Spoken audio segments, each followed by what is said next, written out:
रिजवान अहमद, एक तो अगर आप हिंदुस्तान बोलते तो मत बोलिए, ये शोहेब जमाई को पसंद नहीं है। जय हिंद, वंदे मातरम।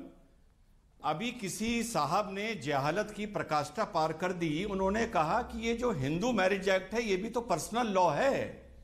ये जो हिंदू मैरिज एक्ट है ये मॉडर्न लॉ है, और हिंदू कोई भी कोडिफाइड लॉ किसी भी सनातनी संस्कृति या थियोलॉजी से इंस्पायर्ड नहीं है। जैसे मुस्लिम पर्सनल लॉ है, पारसी पर्सनल लॉ है, क्रिश्चियन पर्सनल लॉ है।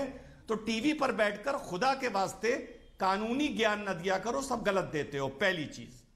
अब आगे चलते हैं। भारत को हिंदू राष्ट्र होना चाहिए था। अमीश भाई बुरा ना मानिएगा, शुभ्रास्त्रा बुरा ना माने, संगीत रागी बुरा ना माने। अब गंगा से बहुत पानी बह गया, पूरी नॉर्थ ईस्ट की डेमोग्राफिक्स बदल गई, पंजाब का सोचने का तरीका, बहुत सा अफसोस की बात है, बदल गया।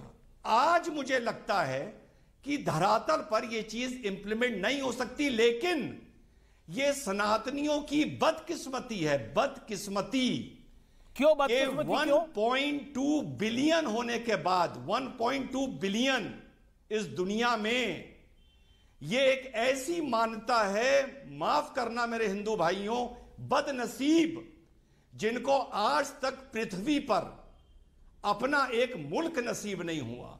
यहूदियों को हुआ, बुद्धिस्ट को हुआ, ईसाइयों को हुआ, मुसलमानों को हुआ।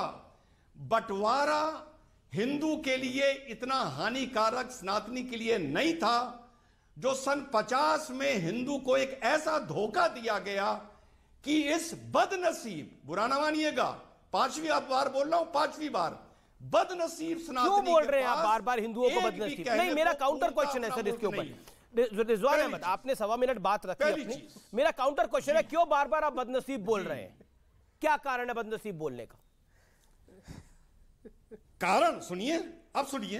आपके पास कुछ ऐसा है? भारत, अखंड भारत 78 लाख स्क्वायर किलोमीटर का था, जहां सभी सनातनी थे, सभी सनातनी।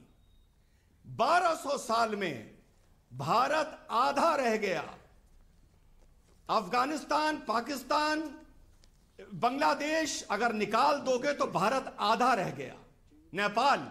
और वो निकालने के बाद भी उस सनातनी को ये बचा हुआ भारत पूर्णता अपना नहीं मिला, अभी तक नहीं मिला। जहां तक कि आजादी के बाद जब सोमनाथ मंदिर की बनने की बात आई तो विरोध हुआ, राम मंदिर पर विरोध हुआ, काशी विश्वनाथ तक पर विरोध हुआ। अमीश भाई, तो क्या मैं इसको बदनसीबी नहीं बोलूंगा? Do you agree with his statement? Okay, यहां पर एक डिसएग्रीमेंट है प्रोफेसर रागी के, डू यू एग्री और यू डिसएग्री? मैं रिजवान साहब की बात से 200% सहमत हूं। क्यों? क्या आपका संविधान में यकीन नहीं है? सुन लीजिए, पहले मुझे अपनी बात, जैसे सबों को बोलने दिया है, मुझे आपका है, 1 मिनट बोलिए। देखिए, पहली बात तो हिंदू अपने आप में ही शब्द सेकुलर है, क्योंकि हिंदू कभी सेल्फ और अदर्स की बात नहीं करता है। गौ शांति, अंतरिक्ष शांति, पृथ्वी शांति, पूरे ह्यूमैनिटी की शांति की बात करता है। ये इस्लाम की तरह नहीं है कि जो हम दीन में नहीं मानेगा वो काफिर है और उसको हम कहाँ दिखाएंगे, कौन सा दिखा देंगे। और क्रिश्चियनिटी सेल्फ और अदर्स की बात करता है, हिंदुइज्म का है। भारत एक हिंदू राष्ट्र है। इसको सुन लीजिए, क्योंकि इसकी प्रकृति हिंदू है, जो सबको अपने आप में समेट करके चले, जो सबके साथ समानता का व्यवहार कर सके, वही हिंदू हो सकता है। ये बात न इस्लाम में है न क्रिश्चियनिटी में है। दूसरी बात, इस हिंदू राष्ट्र को, जैसा कि रिजवान जी ने कहा, ये बचाने की जिम्मेदारी थी 1950 के बाद, लेकिन उसका क्रमशः इस्लामीकरण होता गया। नॉर्थ ईस्ट आज क्रिश्चियनाइज लैंड बन चुका है।